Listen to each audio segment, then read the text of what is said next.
നമസ്കാരം. ഒരു ചെറുപ്പക്കാരനെ കഞ്ചാവുമായി പോലീസ് പിടിച്ചു എന്ന് കേട്ടാൽ ആഘോഷിക്കാൻ പാടുള്ളതല്ല. കാരണം അത് ആ ചെറുപ്പക്കാരൻ്റെ ആത്മാഭിമാനത്തെ ബാധിക്കും, അവൻ്റെ ബന്ധങ്ങളെ, അവൻ്റെ കുടുംബത്തെയൊക്കെ ബാധിക്കും. കഴിയുന്നതും അവനെ സഹായിക്കാനുള്ള ഉത്തരവാദിത്വം നമുക്കുണ്ട്. പക്ഷെ നിർഭാഗ്യവശാൽ ആ ചെറുപ്പക്കാരൻ ഏതെങ്കിലും തരത്തിൽ സമൂഹത്തിൽ അറിയപ്പെടുന്ന ആളുടെ ബന്ധുവോ ആണെങ്കിൽ നമുക്കത് തടഞ്ഞു നിർത്താൻ സാധ്യമല്ല. കാരണം അതാണ് നമ്മുടെ സമൂഹത്തിൻ്റെ പ്രത്യേകത. സാധാരണ മനുഷ്യർ വാർത്തകളിൽ നിറഞ്ഞു നിൽക്കാറില്ല. ഏതെങ്കിലും തരത്തിൽ വാർത്തയുമായി ബന്ധമുള്ളവരെക്കുറിച്ച് എന്തെങ്കിലും സംഭവിച്ചാൽ അത് വാർത്തയാകും. അത് സ്വാഭാവികമാണ്. അതെങ്ങനെ കൈകാര്യം ചെയ്യണം എന്നത് ആ ദുരന്തവുമായി ബന്ധമുള്ള ആളുടെ വിവേകം തീരുമാനിക്കേണ്ട ഒന്നാണ്. എല്ലാ മനുഷ്യരും അവർക്ക് ചുറ്റുമുള്ളവർ കുറ്റം ചെയ്യില്ല, നീതിമാന്മാരാണ് എന്ന് വിശ്വസിക്കുകയും അതനുസരിച്ച് പ്രവർത്തിക്കുകയും ചെയ്യുന്നവരാണ്. എന്നൊരു വാർത്ത പുറത്തേക്ക് വരുമ്പോൾ ആ വാർത്തയിൽ അല്പമെങ്കിലും ശരിയുണ്ടെങ്കിൽ ആ ശരി സമ്മതിച്ചുകൊണ്ട് അതിൻ്റെ കാരണം പറയുന്നിടത്താണ് വിവേകബുദ്ധി ഇരിക്കുന്നത്. നേരെ മറിച്ച് അല്പമെങ്കിലും മറച്ചു വെച്ചുകൊണ്ട് ആ വാർത്തയെ തള്ളിപ്പറയുന്നതിന് വേണ്ടി ശാപവാക്കുകളുമായി രംഗത്ത് വന്നാൽ സ്വാഭാവികമായും ആ വാർത്ത പുറത്തേക്ക് വിട്ടവർ, അത് പങ്കുവെച്ചവർ ഒക്കെ പ്രതിരോധത്തിലാവുകയും അവർ കൂടുതൽ അഗ്രസീവ് ആവുകയും ചെയ്യും. അതാണ് പ്രതിഭ MLA കാര്യത്തിൽ സംഭവിച്ചത്. MLA മകൻ കനിവിനോട് അല്പം പോലും കനിവില്ലാതാണ് മാധ്യമങ്ങളും സോഷ്യൽ മീഡിയയും പെരുമാറിയത് എന്നത് വാസ്തവമാണ്. അതിൻ്റെ കാരണം കനിവിനെയും 8 കൂട്ടുകാരെയും, അതായത് 9 പേരെ എക്സൈസ് സംഘം പിടിച്ചു എന്ന വാർത്ത മാധ്യമങ്ങൾ ആദ്യം പുറത്തുവിടുന്നത് ഔദ്യോഗികമായി സ്ഥിരീകരിച്ചതുകൊണ്ടാണ്. ഒരുപക്ഷെ പ്രതിഭ പറയുന്നത് പോലെ തന്നെ പ്രതിഭയെ രാഷ്ട്രീയമായി ഇല്ലാതാക്കാൻ ആഗ്രഹിക്കുന്ന ചിലരാവാം ഈ വാർത്തയുടെ പിന്നിലുള്ളത്. അതായത് പ്രതിഭയുടെ മകനും 8 സുഹൃത്തുക്കളും തകഴിയിലെ ഒരു പാലത്തിൻ്റെ ചുവട്ടിലിരുന്നു കൊണ്ട് കഞ്ചാവ് ഉപയോഗിക്കുന്ന സമയത്ത്, മദ്യവും കഞ്ചാവും ഒക്കെ ഉപയോഗിക്കുന്ന സമയത്ത് അജ്ഞാതരുടെ ഒരു സന്ദേശം എക്സൈസ് സംഘത്തിന് എത്തുന്നു. അല്ലാതെ എക്സൈസ് സംഘം അതിലെ പോയപ്പോൾ സംഭവിച്ചതല്ല. അവരുടെ ഒരു സന്ദേശം എത്തുന്നു. അപ്പോൾ തന്നെ ഇവർ വന്ന് പിടികൂടുന്നു. പിടികൂടിയപ്പോൾ കനിവെന്ന് പറയുന്ന പയ്യൻ അവൻ പറഞ്ഞില്ല അവൻ്റെ അമ്മ MLA ആണെന്നുള്ള കാര്യം. അത് പക്ഷെ അവൻ്റെ മികവാകാം. അങ്ങനെ എക്സൈസ് സംഘം അവരെ കൊണ്ടുപോകുന്നു, റിപ്പോർട്ട് ചെയ്യുന്നു, മാധ്യമങ്ങളെ അറിയിക്കുന്നു, കേസെടുക്കുന്നു. ചെന്ന് കഴിഞ്ഞപ്പോഴാണ് ഇത് MLA മകനാണെന്ന് അറിയുന്നത്. എക്സൈസ് സംഘം പ്രതിസന്ധിയിലായി. അവർക്ക് കേസെടുക്കാതിരിക്കാൻ കഴിയില്ല. മാധ്യമങ്ങളോട് അവർ പറഞ്ഞു. അതുകൊണ്ട് തന്നെ അവർ ചെയ്യാൻ കഴിയുന്ന ഏക ഉപകാരം അളവ് കുറച്ചു കാണിക്കുക, കൈവശം വയ്ക്കുകയോ വിൽക്കുകയോ ചെയ്തില്ല, ഉപയോഗിക്കുക മാത്രം ചെയ്തു എന്ന് രേഖപ്പെടുത്തുക. അങ്ങനെ ആവുമ്പോൾ പെറ്റി കേസാണ്, ചെറിയ പിഴ ഈടാക്കി വിടാം. അതാണ് എക്സൈസ് സംഘം ചെയ്തത്. പക്ഷെ ഇത് വഷളാക്കിയത് പ്രതിഭ MLA തന്നെയാണ്.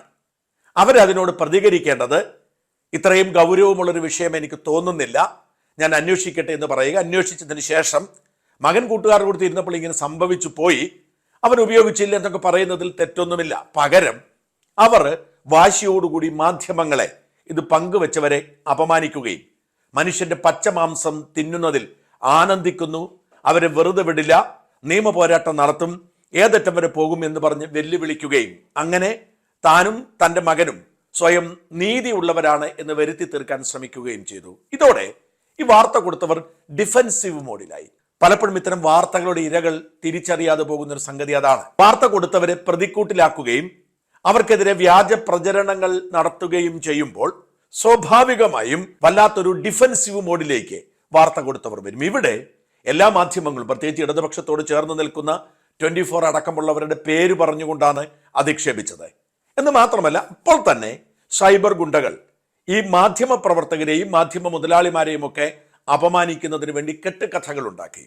എനിക്ക് ഒരുപാട് പേർ അയച്ചു തന്ന ഒരു കാര്യമുണ്ട്. 24 ന്യൂസുമായി ചില ഭിന്നതകൾ ഉള്ളത് കൊണ്ട് ഇത് ശരിയാണോ എന്ന് സ്ഥിരീകരിക്കാൻ വേണ്ടി, അല്ലെങ്കിൽ എന്തുകൊണ്ടാണ് നിങ്ങൾ ഇത് കൈകാര്യം ചെയ്യാത്തത് എന്ന് ചോദിക്കാൻ വേണ്ടി എനിക്ക് അയച്ചു തന്ന ഒരു സ്ക്രീൻഷോട്ട് ഞെട്ടിക്കുന്നതായിരുന്നു. ഞാനത് കേട്ടപ്പോൾ തന്നെ പറഞ്ഞു, ഇത് സൈബർ അന്തം ഗുണ്ടകളുടെ കുത്തിത്തിരിപ്പാണ്, ഗവനിക്കരുത് എന്നാണ് ഞാൻ ആളുകളെ അറിയിച്ചത്. ഇത്തരത്തിലുള്ള വൃത്തികേടുകളൊക്കെ പറഞ്ഞുകൊണ്ട് പ്രതിഭയുടെ മകനെ ന്യായീകരിക്കാൻ വേണ്ടി ചിലർ രംഗത്തെത്തിയതിൻ്റെ ദുരന്തമാണ് ഇപ്പോൾ അറിയാത്ത ആരുമില്ലാത്ത അവസ്ഥ ഉണ്ടായിരിക്കും. എന്നിട്ടും പ്രതിഭ പാഠം പഠിച്ചിട്ടില്ല. ഇന്നലെ മനോരമ ഓൺലൈനിൽ കൊടുത്തിരിക്കുന്ന ഒരു അഭിമുഖം കണ്ടു. ഞാൻ വെറുതെ വിടില്ല, എൻ്റെ മകൻ എന്തെങ്കിലും സംഭവിച്ചിരുന്നെങ്കിൽ അവൻ ആത്മഹത്യ ചെയ്തിരുന്നെങ്കിൽ അവന്റെ മൃതദേഹം കഴുകനെ പോലെ ഈ മാധ്യമ പ്രവർത്തകർ കൊത്തി തിന്നാനെത്തുമായിരുന്നു. ഞാൻ നിയമ പോരാട്ടം തുടരും എന്നൊക്കെ പറഞ്ഞ് വീണിടത്ത് കിടന്ന് ഉരുളുകയാണ്. അവരുടെ ഭാഗത്തുണ്ടായിരിക്കുന്ന വീഴ്ച അംഗീകരിക്കാതെ, മകൻ എത്തപ്പെട്ട സാഹചര്യത്തിൽ അവനെ സംരക്ഷിക്കുന്ന നടപടി എടുക്കാതെ അവർ സ്വയം ന്യായീകരിച്ച് ഇത് വഷളാക്കാൻ ശ്രമിക്കുന്ന ഒരവസ്ഥ. മാത്രമല്ല, അഭിമുഖത്തിൽ കൗതുകമുണർത്തുന്ന ഒരു അഭിപ്രായം ഞാൻ വായിച്ചു. വാസ്തവത്തിൽ ചിരി അടക്കാൻ കഴിഞ്ഞില്ല. ആ അഭിമുഖത്തിൽ പറയുകയാണ്, പോലീസ് ഇങ്ങനെ എന്നെ വിളിച്ചു, നല്ല മകനാണ്, നിഷ്കളങ്കനാണ്, സകല പിള്ളേരും പാവങ്ങളാണ്, അതുകൊണ്ട് വന്ന് ഇറക്കിക്കൊണ്ട് പോകണമെന്ന് പറഞ്ഞു. അപ്പൊ ഞാൻ പറഞ്ഞു, എന്തായാലും പിടിച്ചതല്ലേ, അവിടെ ഇരിക്കട്ടെ എന്ന് ഞാൻ പറഞ്ഞു. എന്നിട്ട് ഞാൻ എൻ്റെ സഹോദരനെ വിട്ടുവന്നു. ഓർക്കണേ, നിരപരാധിയായ നിഷ്കളങ്കനായ തൻ്റെ മകനെയും കൂട്ടുകാരെയും അനാവശ്യമായി എക്സൈസുകാർ പിടിച്ചുകൊണ്ടുപോയി അവരെന്നിട്ട് സർട്ടിഫിക്കറ്റ് കൊടുക്കുന്നു. നിഷ്കളങ്കനാണ്, പാവങ്ങളാണ്, ഒന്നും ചെയ്തിട്ടില്ല, ഞങ്ങൾ ചുമ്മാ വഴിയിലിരുന്നപ്പോൾ കൊണ്ടുവന്നതാ, ഇവിടെ വന്ന വിടാം എന്ന് പറഞ്ഞിട്ട് ഒരു പരാതിയും എക്സൈസിനെതിരെ ഇല്ല, ഒരു തരത്തിലുള്ള വിഷയവുമില്ല. എന്ന് മാത്രമല്ല, പിടിച്ചതല്ലേ അവിടെ ഇരിക്കട്ടെ എന്ന് പറയാനുള്ള ഒരു വല്ലാത്ത ഉയർന്ന മനസ്സ് തനിക്കുണ്ട് എന്ന തരത്തിലൊക്കെ വ്യാഖ്യാനിക്കുന്ന പറയുന്നത് എത്ര മോശമായ സെൽഫ് ഗോളാണ്. വാസ്തവത്തിൽ പ്രതിഭ മനസ്സിലാക്കേണ്ടത് ഇതാണ്. പ്രതിഭയുടെ മകൻ കനിവ് കഞ്ചാവ് ഉപയോഗിച്ചു എന്ന് സകല മനുഷ്യർക്ക് മനസ്സിലായി. അതുകൊണ്ടാണ് എക്സൈസ് പിടിച്ചുകൊണ്ട് പോയത്, അതുകൊണ്ടാണ് എക്സൈസ് കേസെടുത്തത്. ആ കൊണ്ടുപോയ കഞ്ചാവിന്റെ അളവിനെ കുറിച്ച് തർക്കമുണ്ട്. ആദ്യം 90 ഗ്രാം എന്നും പിന്നീട് 30 ഗ്രാം എന്നും ഒക്കെ പുറത്ത് വാർത്ത വന്നു. എന്നാൽ ഔദ്യോഗികമായി 3 ഗ്രാം കൈവശം വെച്ചു എന്നാണ് കേസെടുത്തിരിക്കുന്നത്. എന്ന് മാത്രമല്ല, ഇതിന്റെ FIR, ഇതിന്റെ ഒരു ഒക്കറൻസ് റിപ്പോർട്ടിൽ വ്യക്തമായി പറയുന്നുണ്ട് പ്രതിഭയുടെ മകനും പ്രതിയാണെന്ന്. 9ാം പ്രതിയാണ്. വളരെ കൃത്യമായി 9 പ്രതികളുടെയും പേരും വിവരങ്ങളും അഡ്രസ്സും കൊടുത്തിരിക്കുന്നുണ്ട്. അതിൽ 9ാമത്തെ പ്രതിയാണ് പ്രതിഭയുടെ മകൻ കനിവ്. ഇത് തന്നെയാണ് മാധ്യമങ്ങൾ ചെയ്തത്. പ്രതിഭയുടെ മകനായതുകൊണ്ട്, CPM ഭരിക്കുന്ന നാടായതുകൊണ്ട്, ഉദ്യോഗസ്ഥന്മാർക്ക് ഭയമുള്ളത് കൊണ്ട് ഒരുപക്ഷെ അവർ കഞ്ചാവിന്റെ അളവ് കുറച്ചു കാണും, അല്ലെങ്കിൽ അവർ നിസ്സാരമായ വകുപ്പുകൾ ഇട്ട നിഷ്കളങ്കനാണെന്ന് സർട്ടിഫിക്കറ്റ് കൊടുത്ത് വിട്ട് കാണും. അതൊക്കെ ശരിയാണ്. പക്ഷെ ഇങ്ങനൊരു സംഭവം ഉണ്ടായി. അത് അംഗീകരിക്കാതെ നിഷ്കളങ്കനായ, മദ്യം കണ്ടാൽ ബോധം കെട്ട് വീഴുന്ന തന്റെ മകൻ എക്സൈസുകാർ കൂട്ടിക്കൊണ്ടുപോയി ചായ വാങ്ങിക്കൊടുത്ത് ഇതായി നിഷ്കളങ്കനെ കൊണ്ടുപോകുന്നു എന്ന് വിളിച്ചു പറഞ്ഞു എന്ന് പ്രതിഭ പറഞ്ഞാൽ വിശ്വസിക്കാൻ മാത്രം മഠേരല്ല ഈ സമൂഹം തിരിച്ചറിയുക. എന്ന് മാത്രമല്ല, നമ്മുടെ സമൂഹത്തിൽ ഗൗരവമേറിയ ഒരു വിഷയമായി മാറുകയാണ് ലഹരി കച്ചവടം. നമ്മുടെ പുതിയ തലമുറയിലേക്ക് ലഹരി കടന്നു വന്നിരിക്കുന്നു. അതിനൊരു പരിധിവരെ രാഷ്ട്രീയ ദിശാബോധം നഷ്ടപ്പെട്ടത് ഒരു കാരണമായിട്ടുണ്ട്. അതായത് പണ്ടൊക്കെ എല്ലാ ചെറുപ്പക്കാർക്കും ഈ നാട് നന്നാക്കണമെന്ന മോഹമുണ്ടായിരുന്നു. അവരതിനുവേണ്ടി SFIയിലും ആവേശം കൂടുതലുള്ളവർ നക്സൽ മൂവ്മെന്റുകളിലും ഒക്കെ ചേരുമായിരുന്നു. ഇനി അതല്ല, ജനാധിപത്യത്തിലാണ് കൂടുതൽ വിശ്വാസമെങ്കിൽ അവർ KSU പോലുള്ള സംഘടനകളിൽ ചേരും. ദേശീയതയാണ് അവർക്ക് താല്പര്യമെങ്കിൽ ABVP പോലുള്ള പ്രസ്ഥാനങ്ങളിൽ ചേരും. അത്തരമൊരു രാഷ്ട്രീയ പശ്ചാത്തലമുണ്ട്. എന്നാൽ ഇപ്പോൾ അത് നഷ്ടപ്പെട്ടു. രാഷ്ട്രീയം കാമ്പസുകളിൽ നിരോധിക്കപ്പെട്ടു. രാഷ്ട്രീയം ഉണ്ടെങ്കിൽ തന്നെ അത് കൊല്ലാനും കൊള്ള നടത്താനും കൊലപാതകം നടത്താനും അധികാരം സ്ഥാപിക്കാനും ലഹരി കച്ചവടത്തിനും ഒക്കെയുള്ള ഒരു വഴിയായി മാറി. രാഷ്ട്രീയ പ്രസ്ഥാനങ്ങളെല്ലാം വിദ്യാർത്ഥികളെ ഉപയോഗിക്കുന്ന അവരുടെ ഒരു കുട്ടിക്കുരങ്ങന്മാരെ പോലെ ചുടുചോറ് വാരിക്കാനാണ്. അത്തരമൊരു സാഹചര്യത്തിൽ സ്വാഭാവികമായും ഉണ്ടാകുന്ന ഒരു മാറ്റമാണ് ലഹരിയോടുള്ള താല്പര്യം. പ്രത്യേകിച്ച് സ്വാധീനമുള്ളവരായിരിക്കും ഇതിന് പിന്നിലുള്ളത്. ഈ ലഹരി കച്ചവടത്തിന് ചുക്കാൻ പിടിക്കുന്നതും ഇടനില നിൽക്കുന്നതും ഒക്കെ പലപ്പോഴും നേതാക്കന്മാരുടെയും പോലീസ് ഉദ്യോഗസ്ഥരുടെയും ഒക്കെ മക്കളായിരിക്കും. കുട്ടികളെ പറഞ്ഞിട്ട് കാര്യമില്ല. അവരുടെ പ്രായത്തിൽ അവർക്ക് പുതിയതെന്തും പരീക്ഷിക്കാനുള്ള ഒരു ത്വരയുണ്ടാകും. നമ്മുടെയൊക്കെ ചെറുപ്പകാലത്ത് നമുക്ക് ഭയമായിരുന്നു, പിടിക്കപ്പെട്ടാൽ അകത്താകുമെന്ന് ഭയമുണ്ടായിരുന്നു, വീട്ടുകാരെ ഭയമുണ്ട്. അതൊക്കെ മാറി. ഇപ്പൊ കൂടുതൽ സ്വതന്ത്രമായ ഒരു സമൂഹമാണ്. അതുകൊണ്ട് കുട്ടികൾ അവരുടെ ഇഷ്ടത്തിനനുസരിച്ച് ജീവിക്കുന്ന സാഹചര്യം ഉണ്ടാകുമ്പോൾ അതിന് നിയമപരമായ സംരക്ഷണം കൂടി ഒരുക്കി കൊടുക്കുമ്പോൾ ഈ ലഹരി നമ്മുടെ സമൂഹത്തിന്റെ ഭാഗമാവും. അതാണ് സംഭവിച്ചുകൊണ്ടിരിക്കുന്നത്. അപ്പൊ അതിനെ പ്രതിരോധിക്കേണ്ട, തടയേണ്ട ഒരു MLA തന്റെ മകനെ സംരക്ഷിക്കാൻ വേണ്ടി ഇതിനെയൊക്കെ ന്യായീകരിക്കുമ്പോൾ സ്വാഭാവികമായും ജനരോഷം ഉണ്ടാകും. ആ ജനരോഷം മനസ്സിലാക്കാൻ കഴിയാതെ പോയ MLA തന്റെ മകനോട് ചെയ്ത നീതികേടാണ്. ഇന്നിപ്പോ ഇത് വലിയ ചർച്ചയായി മാറാൻ കാരണം ഈ കനിവ് ലഹരി ഉപയോഗിച്ചു എന്ന് ഏത് സാധാരണക്കാരും മനസ്സിലാക്കുന്ന തരത്തിലേക്ക് മാറിയതിന് ഒരേ ഒരു ഉത്തരവാദി വാസ്തവത്തിൽ പ്രതിഭ മാത്രമാണ്. അല്ലെങ്കിൽ ഒരു വാർത്തയിൽ അത് അവസാനിക്കുമായിരുന്നു.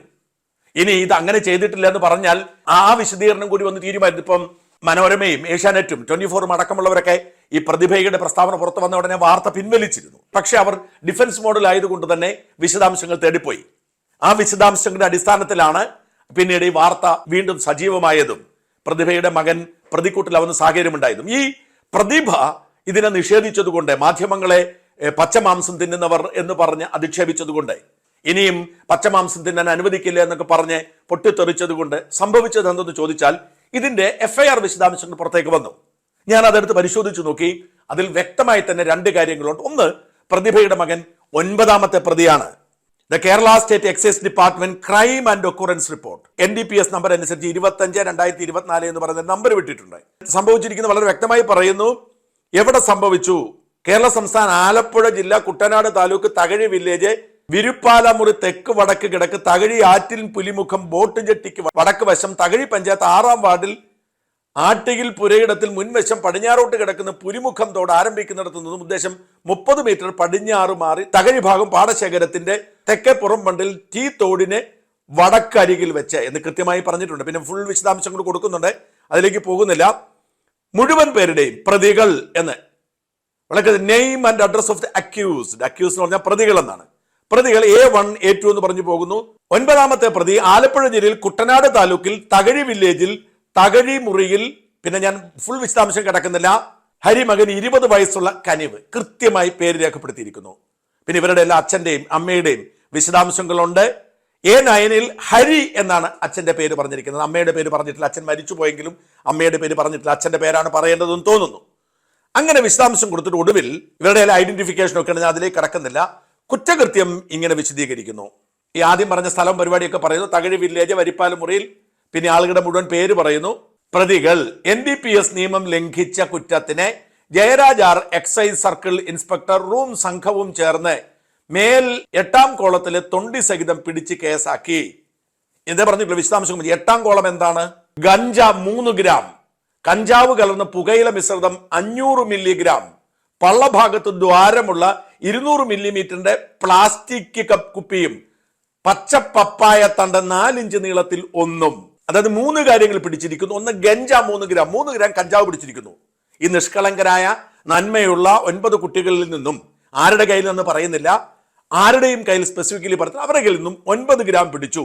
കഞ്ചാവ് കലർന്ന് പുകയില മിശ്രിതം 500 മില്ലിഗ്രാം പിടിച്ചു.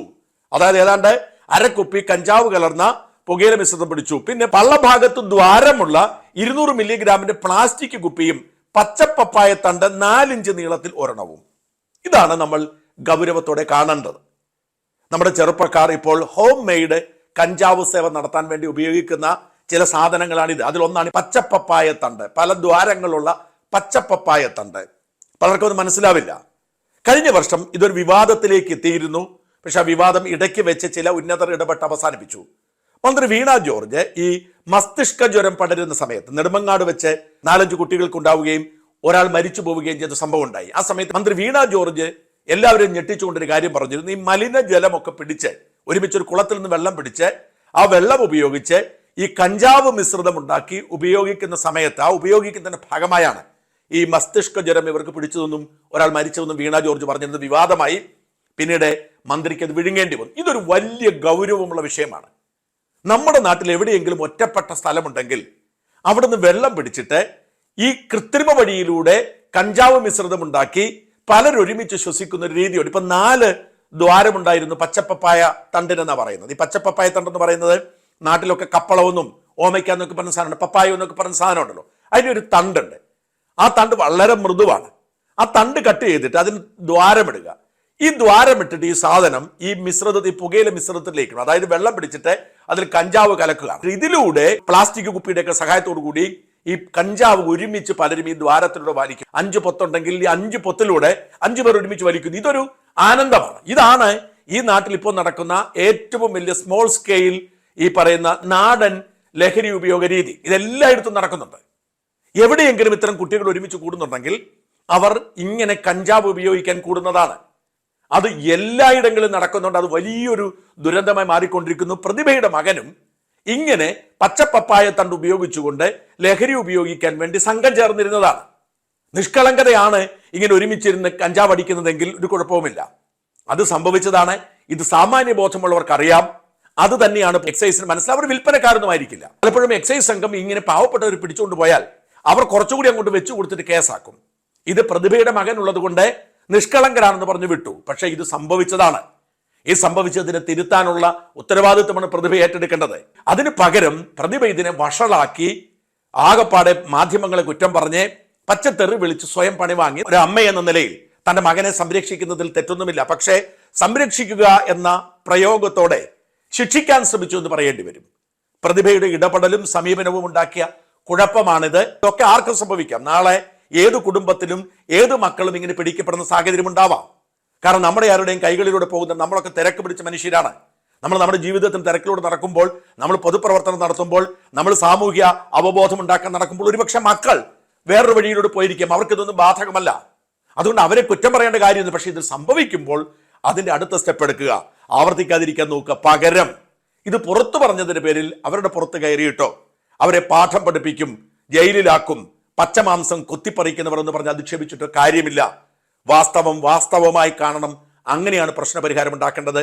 പ്രശ്നപരിഹാരത്തിന് പകരം പ്രശ്നം വഷളാക്കിയ പ്രതിഭ ഇനിയെങ്കിലും പുനർവിചിന്തനം നടത്തുക, നിലപാട് തിരുത്തുക. അല്ലെങ്കിൽ ആ കുഞ്ഞിന്റെ ഭാവിയെ ബാധിക്കുന്ന തരത്തിൽ ഈ ചർച്ച തുടരുകയേ ചെയ്യൂ.